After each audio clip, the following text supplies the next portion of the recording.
From Anshe Sfard Beth El Emeth Congregation, it's time to take 10 minutes for Torah with Rabbi Joel Finkelstein.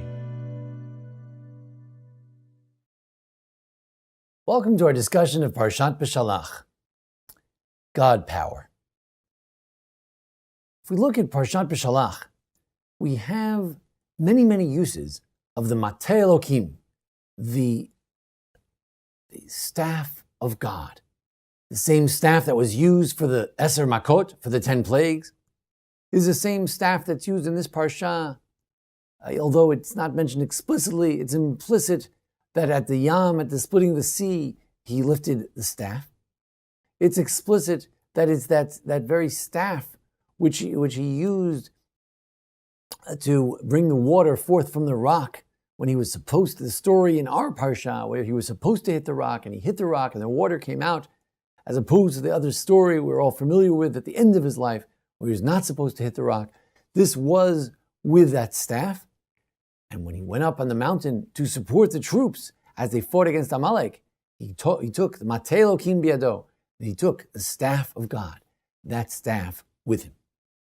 This staff, says Pirkei Avot, this is the ethics of the fathers, that this staff was with us from Shef Shemei Breshit, that this was something that was created in the twilight of creation.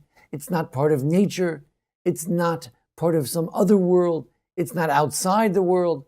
It's from the twilight zone between Shabbos and creation. This is 6 days of creation where this unusual mateh came to be, this staff. The Midrash Shocher Tov says it was a very special staff. It had the weight of 40 sa, the weight of the water of a mikveh. But by miraculous means, he was able to lift it up. It was made out of sapphire stone. It was something that had been transmitted from Adam Arishon, from Adam, to Avraham and Yitzchak and Yaakov, and then to Yosef. And Yosef planted it, and Yitro stole it, and nobody could get close to it, says the Pirkei of Rebbe Eliezer, until Moshe came, and he was able to take it out, and that became his staff. On this staff was inscribed the letters of the acrostic of the 10 plagues, the power, the potential of the 10 plagues, Ditzach, Adash, Be'achav, the acrostics from the Passover Haggadah that speak of the 10 plagues. The rabbis say that the Shema Meforash, that the divine name, the explicit name of God was on it, and all the power of God and his name was in it.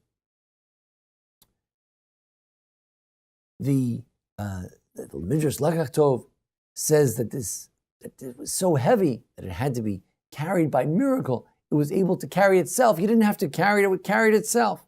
Midrash Tanchuma says that really it's not Moshe's staff. In some ways, it's really God's staff. Moshe is borrowing God's staff. The Zohar puts it more explicitly. The Zohar, the great work of mysticism, says that he used the staff of the Lord himself, so to speak. The Tanchuma Yashan, the ancient version, another version of the Tanchuma, says, that's the source that says that the 10 plagues were engraved on it. It was understood from the very beginning of creation that there would be these plagues which would bring about the sign of God's power. So the question is, what does this mean? Beautiful, fantastic, midrashim, unbelievable, it's beautiful. But what does this mean? It was transmitted from one to the other. What does it mean?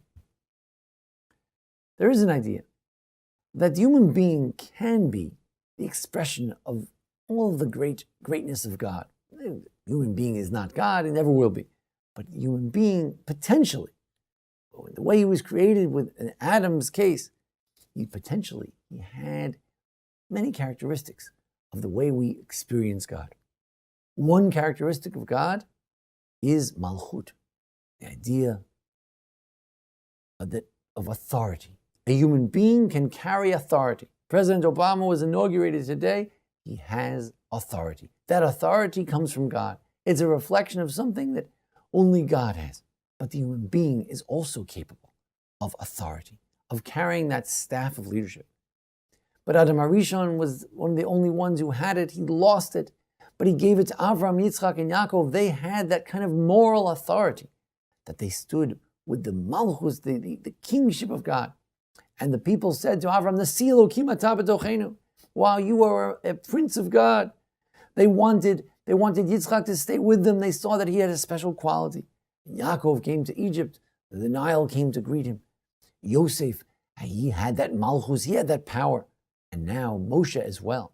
He has that power, but not only the power of the political power, but also Moshe has the power, literally the power of God, the power of Datzach, Hadash, Me'achad, Dam, Tzvardei Akinim, the power of the 10 plagues. Moshe possesses this power.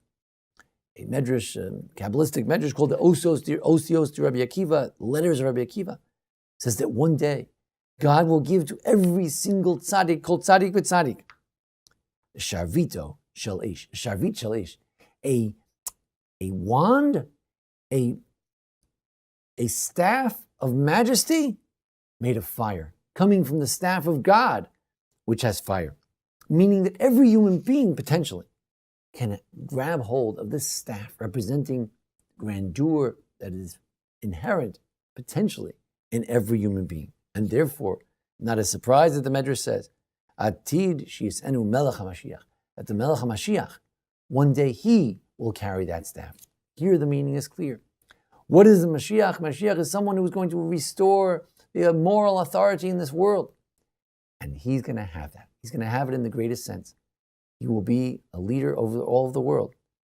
And he will restore the potential of godly kingship on this earth. What is the mateh? What is that staff that Moshe held? It's nothing less than the potential the human being has to reflect kingship of God, authority of God. And ultimately, that authority comes from the Eitz Chaim, it comes from the tree of life. The authority comes from the Torah. The authority comes from the principles that the human being inheres, the principles of the Torah. Thank you for joining us here for the discussion of God's power, the discussion of Parshat Beshalach. Join us each week for the discussion of each Parsha, holidays, various aspects of Jewish law. Thanks to Jason Lefkowitz always for his technical assistance. And thank you for joining us. This has been 10 Minutes for Torah with Rabbi Joel Finkelstein. To learn more, visit ASBEE.org.